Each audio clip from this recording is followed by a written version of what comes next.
Vision's kind of a confusing thing. Most people think when they hear 20/20, they think, oh, that means perfect vision, right? And we're kind of like, no, no, not exactly.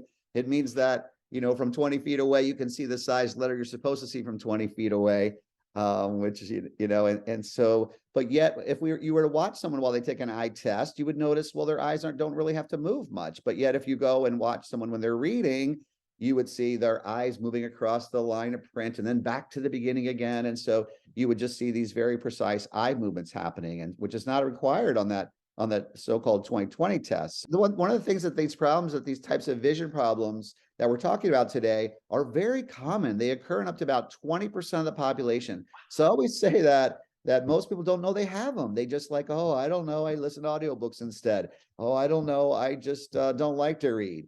And I always say things like, it's kind of like not liking to watching TV. Like, who doesn't like watching a video? Of course, unless they don't like the content, but who doesn't like that, right? But so reading should be something that comes natural to someone. It should be a natural enjoyment, something that you enjoy.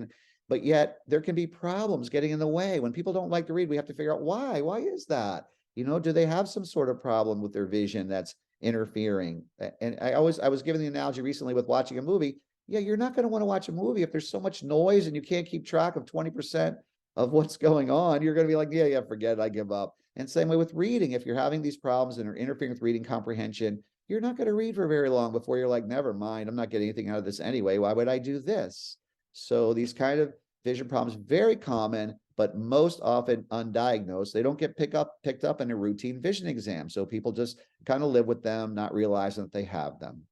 What ends up happening is there's many children who have what I call eye movement control type difficulties, and that's where they're having a hard time controlling those precise eye movements of the eyes. It's something you can't really see, but many times they'll have symptoms. A lot of times they won't tell you about those symptoms unless you ask them. So it's kind of like, oh, do you ever see the print moving? Yeah. Do you ever see the print going double? Yeah. Does it ever go in and out of focus? Yeah. So many times they won't tell you these things until you ask them.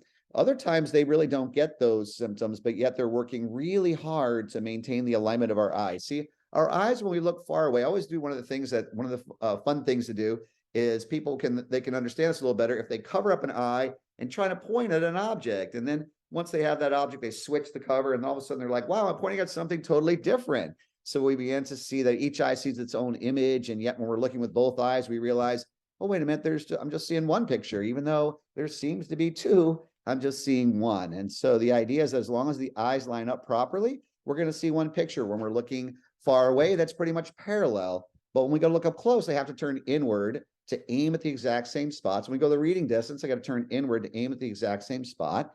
And if they can't maintain that alignment very well, then we have all kinds of issues that happen. And a lot of times I'll take some transparencies and just kind of slide them while the person's trying to read. And they're like, whoa, that's really hard. I can't do that. And so we'll ask them the question, well, what do you think? How do you think that would affect somebody? And then the person's realizing after they tried to read these transparencies that are moving around, they're like, oh yeah, I wouldn't want to do that for very long. And so we see short attention span and avoidance. Some of the same symptoms of ADD and ADHD show up in these vision problems.